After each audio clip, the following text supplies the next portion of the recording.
pagayang hapon, no lunes, bakawan nagpregan awan nagbiyahe. Babasulon nyo nag-reklamo LTFRB ah. Pinasaringan ng isang barker ng jeep ang isa sa mga pasahero sa rutang Holy Ghost proper sa Baguio City. Ayon sa may-ari ng video, pinilit umano ng barker ang pasahero na magbayad ng 20 pesos.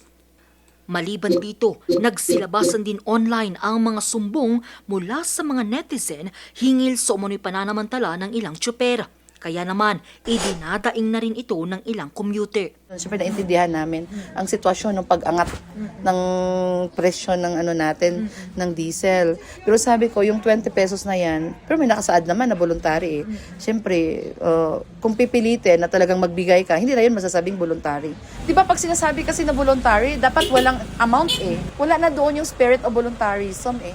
Para ma-resolve ito, muling nagpulong ang Land Transportation Franchising and Regulatory Board o LTFRB Cordillera, pamahalang lungsod ng Baguio at mga transport group nitong Martes, April 21.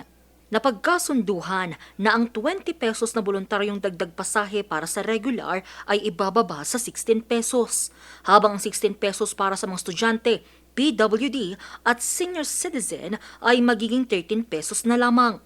18 pesos naman para sa regular na pamasahe sa modernized jeep habang 16 pesos para sa mga estudyante, PWD at senior citizen. Linuwer namin ng 16 pesos sa regular and then 13 sa mga student. Ito po ay para sa mga traditional.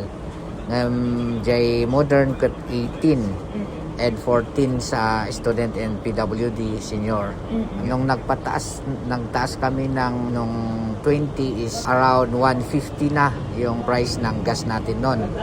So bumaba naman 2 beses, so we decided na ibaba.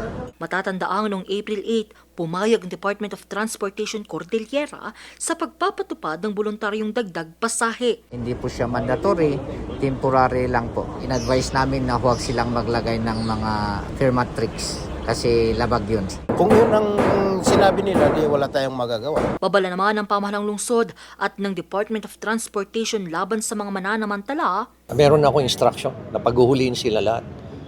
Hindi pwede yung sasabihin nila na, ito na, tinaas na ng 20 pesos, bawal yan. Meron pa rin yung fixed rate. Ngayon, kung volunteer sila na idagdagan ganun, yung hindi magbibigay, huwag niyong pilitin. Yun naman yung usapan namin. Bukas naman ang tanggapan ng DOTR para sa anumang reklamo ng mga pasahero.